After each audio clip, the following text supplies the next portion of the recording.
তো সকাল সকাল ভাই উঠে বাজারে গেছিল, বাজার থেকে পাবদা মাছ পেয়েছে, তো পাবদা মাছ নিয়ে চলে এসছে।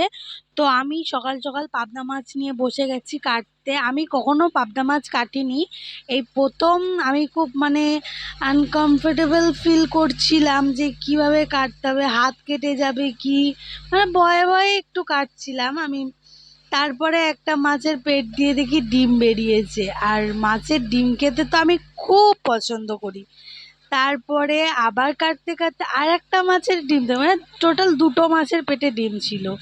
দিয়ে তারপরে মাছটাকে আমি নিয়ে চলে আসলাম রান্না করতে। তো আমার ইচ্ছা ছিল একটু পোস্ত আর সর্ষে দিয়ে ওটাকে হালকা গ্রেভি করে একটু করার, কিন্তু আমার ভাই কি করেছিল, কাঁচকলা নিয়ে এসেছিল, যে ও বলল যে আলু দিয়ে কাঁচকলা দিয়ে পাতলা ঝোল খাবে। এই গরমের মধ্যে ওইসব আর রিচ খাবার ওর খেতে ভালো লাগছে না, একভাবে মাছ মাংস হয়েই যাচ্ছে।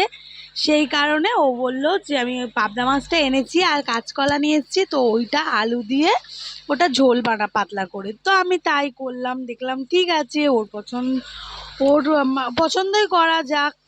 এই যে আমি আলু আর এই যে কাঁচকলা, তারপরে চলো দেখে নাও আমি কিভাবে আলু আর কাঁচকলা দিয়ে রান্নাটা করি।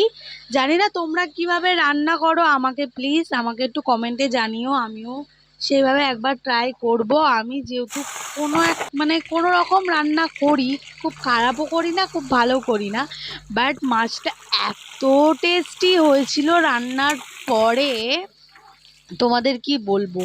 প্রথমে আমি মাছগুলো ভেজে নিয়েছিলাম, এত মাছগুলো ফাটছিল। আমি বললাম তোমাদের ফার্স্টেই বলে দিয়েছি যে ফার্স্ট টাইম আমি এই মাছটা রান্না করেছি, ভাজাভুজির দিক থেকে আমি কোনো ভাজিনি, আর কেটেছিও ফার্স্ট টাইম তোমাদের বললাম।